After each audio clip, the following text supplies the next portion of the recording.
The Lord takes pleasure in those who fear Him, in those who hope in His steadfast love.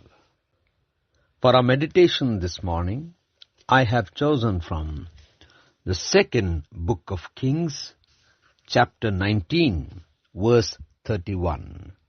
For out of Jerusalem shall go a remnant, and out of Zion a band of survivors. The seal of the Lord will do this. Good morning, friends. When God stands to protect His people and revive His people, no power on earth or heaven can stop Him. Let us meditate upon this verse. The theme for this morning's meditation is Zeal of the Lord. This was the time when Hezekiah came before the Lord in prayer, when he was being challenged by Sennacherib's army and power. They so challenged Hezekiah, they mocked his faith in God.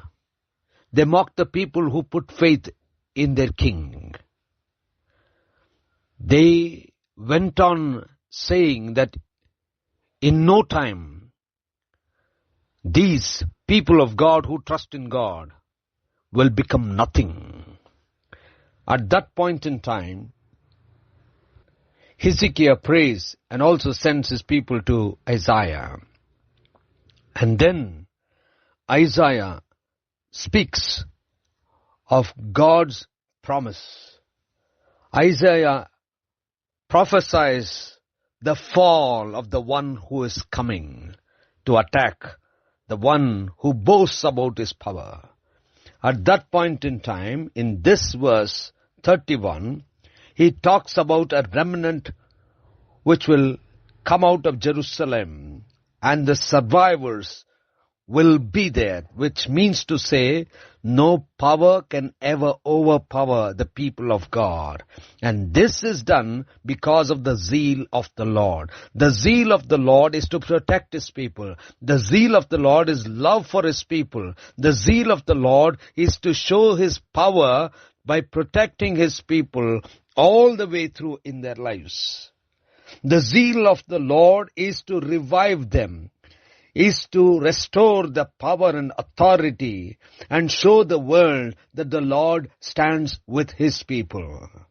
All these things, the promise of the Lord is fulfilled because of the zeal of the Lord.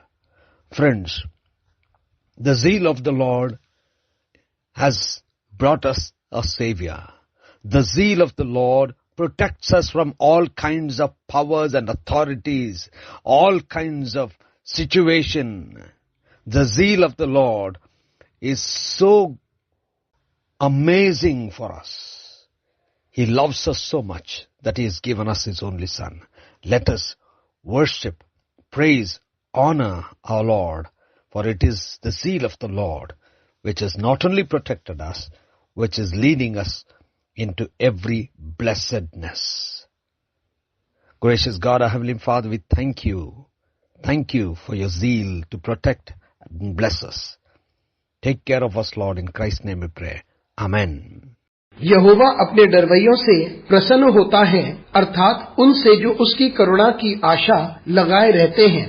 आज के मनन के लिए मैंने आप ही के लिए चुना है दूसरा राजा अध्याय 19 और उसका 31वां वाक्य। क्योंकि यरूशलेम में से बचे हुए और सिय्योन पर्वत के भागे हुए लोग निकलेंगे, यहोवा यह काम अपनी जलन के कारण करेगा। आपका दिन आशीषित हो। जब परमेश्वर अपने लोगों की रक्षा करता है और उन्हें सुरक्षित करना चाहता है, तो धरती और आकाश में कोई सामर्थ उसे रोक नहीं सकती। आइए इस वाक्य पर मनन करते हैं। आज की सुबह का विषय है परमेश्वर की धुन। ये वह समय की बात है जब राजा हिजकिय्याह परमेश्वर के समीप प्रार्थना करने आता है, क्योंकि राजा सेनाकेरेब की सेना उसे चुनौती दे रही थी। उन्होंने राजा हिजकिय्याह को ऐसी चुनौती दी कि वे उसके विश्वास पर ही प्रश्न उठाने लगे और उसका मजाक करने लगे, और उन्होंने उन लोगों का भी मजाक उड़ाया जिन्होंने अपना विश्वास अपने राजा हिजकिय्याह पर टिकाया हुआ था। वे यूँ कहते रहे कि ये लोग जो परमेश्वर पर विश्वास करते हैं वे समाप्त किए जाएंगे। और ऐसे समय में राजा हिजकिय्याह प्रार्थना करता है और कुछ लोगों को नबी यशायाह के पास भेजता है और फिर नबी यशायाह परमेश्वर के वादे के बारे में बताता है। यशायाह ये भविष्यवाणी करता है उस व्यक्ति के बारे में जो आक्रमण करने आ रहा है और जो अपनी सामर्थ के बारे में डींग मारता है। और फिर वे बात करता है एक बचे हुए लोगों के बारे में जो यरूशलेम में से बाहर निकलेंगे और वहाँ के बचे हुए लोग बने रहेंगे। इसका अर्थ ये है कि परमेश्वर के लोगों को कोई पराजित नहीं कर सकता। और ये इसलिए होता है क्योंकि यह परमेश्वर की धुन है। ये परमेश्वर की धुन है कि वे अपने लोगों को सुरक्षित रखे। परमेश्वर की धुन है कि वे अपने लोगों से प्रेम करें और वे अपनी सामर्थ को इस प्रकार से दिखाए कि उसके लोग सुरक्षित रहें ताकि वे जिंदगी भर सुरक्षा को महसूस करें। परमेश्वर की धुन ऐसी है कि परमेश्वर उन्हें तरोताजगी के साथ भरना चाहता है ताकि दुनिया ये देखे कि परमेश्वर अपने लोगों के साथ खड़ा रहता है। और ये सारी बातें और परमेश्वर के वादे पूरे इसलिए होते हैं क्योंकि यह परमेश्वर की धुन है, क्योंकि ये परमेश्वर की इच्छा होती है। मित्रों, परमेश्वर के धुन ने ही हमें एक उद्धारकर्ता दिया है और परमेश्वर की धुन ही हमें सब प्रकार के प्रभुताएं और सामर्थ्यों से बचाती है और हर परिस्थिति में हम सुरक्षित रहते हैं। परमेश्वर की धुन इतनी सुंदर है, इतना अद्भुत है कि परमेश्वर हमसे बेहद प्यार करता है, जिसकी वजह से उसने हमें अपना इकलौता पुत्र दे दिया। तो आइए हम उसकी आराधना करें और उसका आदर करें, क्योंकि ये परमेश्वर की धुन है जो न ही हमें सुरक्षा प्रदान करती है लेकिन हमारी अगुवाई भी करती है ताकि हम हर प्रकार की आशीष को ग्रहण कर सके। अनुग्रहकारी परमेश्वर स्वर्गीय पिता, तुझे धन्यवाद देते हैं, तुझे धन्यवाद देते हैं तेरे इस धुन के लिए कि तू हमें सुरक्षा प्रदान करता है और हमें आशीषित भी करता है। हमारी सहायता कर परमेश्वर, यीशु मसीह के नाम से मांगते हैं, आमीन।